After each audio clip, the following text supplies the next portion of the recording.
get some people that are working in that space, not as folks that are, can give high generalizations, but people that are seeing patients every day in.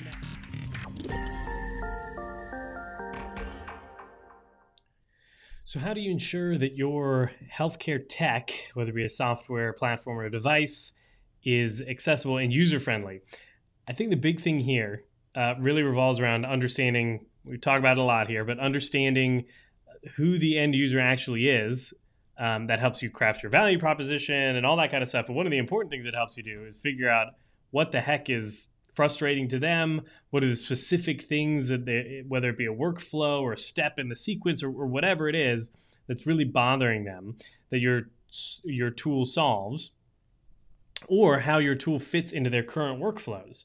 A lot of times I talk with folks on a very consistent basis who have developed something that is really interesting, a really cool tool, really cool piece of technology. I can see the applications, but when you put it into the actual practice or the context of a clinical space, it kind of falls apart. Clinicians don't want to use it. It's kind of more of a pain than it is. And that happens because of one of two things. Either that technology doesn't specifically fit with this individual clinician's, maybe it's their niche or their specialty practice. You just picked your wrong demographic and you put this tool out there and it would be really helpful, except for in this context.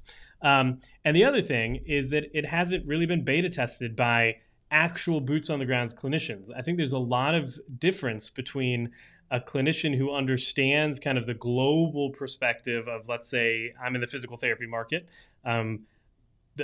understands the global perspective like outpatient physical therapy or something like that. And they can guide some of the development from kind of big general trends. But unless you have people that are boots on the ground, seeing patients every day in the clinic, testing that software, testing that device, testing that tool, and then giving you feedback, you're really not going to know what features need to be added, removed, what features really don't matter, what tiny little functionality might be insignificant to you, the developer or the engineer, but hugely important to the clinician because of the way it works within the context of clinical care or something like that. So my big piece of advice is go find people that are, after you have identified your target market, I get some people that are working in that space, not as folks that are, can give high generalizations, but people that are seeing patients every day in that space, and then get them to test your tool, your technology, your product, and then get their feedback and incorporate that into the development of the next iteration of the product, because that's going to make it actually effective for the people that you want to serve. So beta test, beta test, beta test.